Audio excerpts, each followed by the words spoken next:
Assalamualaikum warahmatullahi wabarakatuh. Pemirsa, Nur Hadi masih membacakan Memoir Sang Mujahid episode ketiga. Sudah sampai pada subjudul Which Coverage Note, sebuah gerbang baru. Setelah menikah, babak baru dalam kehidupan rumah tangga Ustadz Haris bersama sang istri pun dimulai. Status Ustadz Haris yang kini telah berubah menjadi kepala rumah tangga tidak serta-merta menyurutkan semangat dakwah yang sebelumnya beliau pegang erat. Bukan berarti juga ketika telah berumah tangga, seseorang bisa berpindah fokus hanya untuk berdakwah di keluarganya. Tujuan dakwah ke masyarakat luas pun harus tetap hidup dan justru semakin meningkat. Ustadz Haris melihat jalan dakwah di Belanda masih terlalu sempit. Beliau ingin membuka jalan yang lebih luas lagi untuk orang Belanda dalam mengenal dan mempelajari Islam.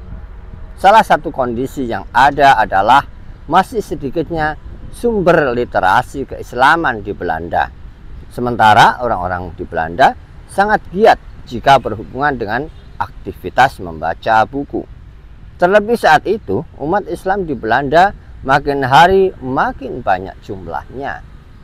Namun sangat sedikit buku keislaman yang dapat dibaca para muslim Belanda sebagai tuntunan mereka agar lebih dekat dengan agamanya.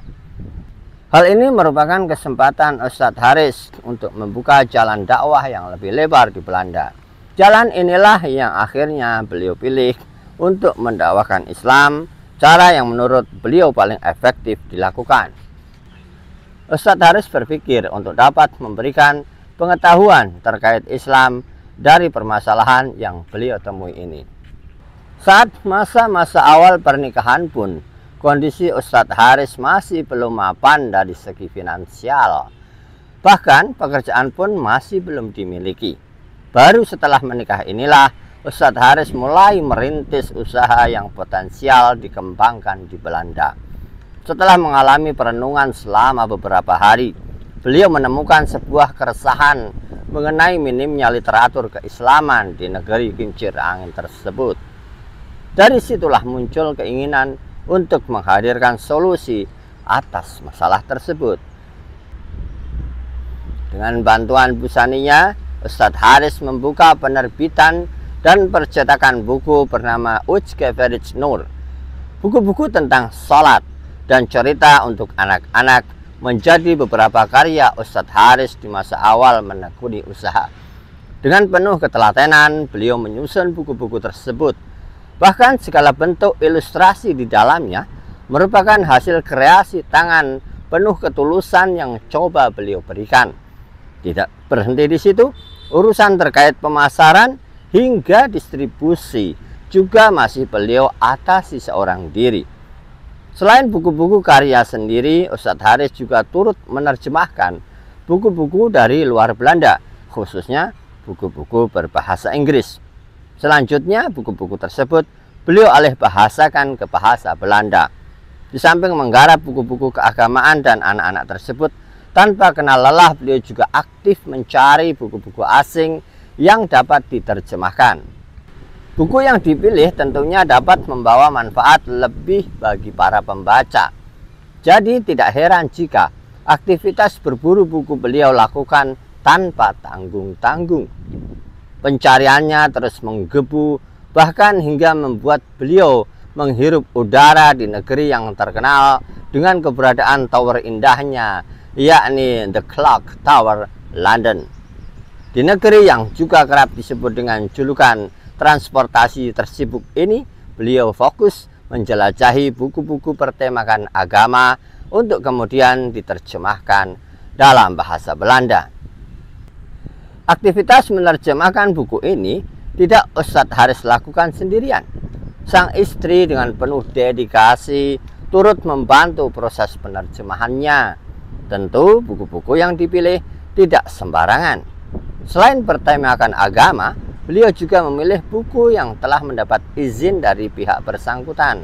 Alasannya sederhana, beliau tidak ingin melakukan perbuatan ilegal yang nantinya justru mencederai niat baik beliau dalam menyebarkan ilmu agama.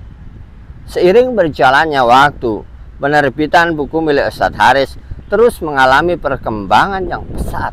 Kebutuhan untuk hidup pun ikut tercukupi dari usaha yang beliau bangun ini.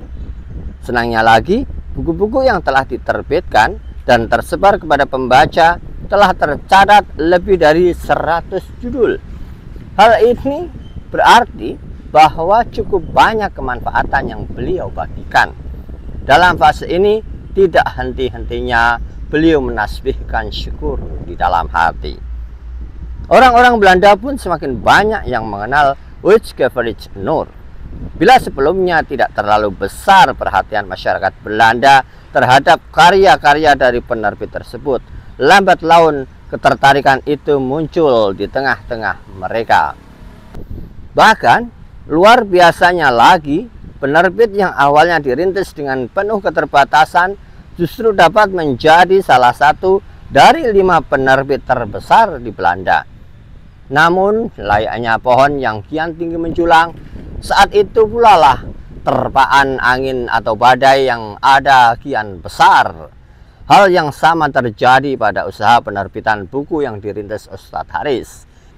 Di tengah membesarnya bisnis penerbitan tersebut, muncul sebuah masalah yang turut memberikan warna lain dalam perjalanan usaha beliau, yakni mengenai hak cipta.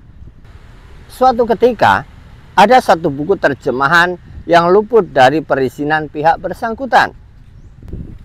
Padahal buku tersebut telah selesai disusun, bahkan dicetak dalam jumlah yang cukup banyak. Alhasil, Ustadz Haris menyelesaikan masalah ini dengan cara yang baik. Buku tersebut tidak jadi diterbitkan. Meski begitu, tidak sedikit pun beliau patah semangat. Ada lagi kendala yang beliau alami, yaitu ketika mencetak Al-Quran terjemahan. Kala itu, ada beberapa huruf yang tidak sesuai dengan arti terjemahan bahasa Belanda, sehingga perlu dilakukan perbaikan. Namun, beliau bingung bagaimana memperbaikinya, karena setelah berkali-kali direvisi pun masih belum menemui titik terang. Alhamdulillah, setelah mencoba melakukan perbaikan berkali-kali tanpa kenal lelah, tantangan ini dapat juga dilalui. Tidak berhenti sampai di situ. Masalah kultur budaya di negeri kincir angin tersebut juga sempat menjadi kendala. Memang kala itu, keberadaan dan aktivitas kaum gay di Belanda bukan suatu yang ilegal, sehingga tidak dapat dihindari bila buku yang diterbitkan oleh Uitgeverij Nur bisa saja sampai di tangan mereka. Hingga suatu ketika muncul sebuah komplain dari kaum tersebut yang merasa tersinggung atas karya-karya dakwah Ustadz Haris mengenai hukuman atas kaum gay.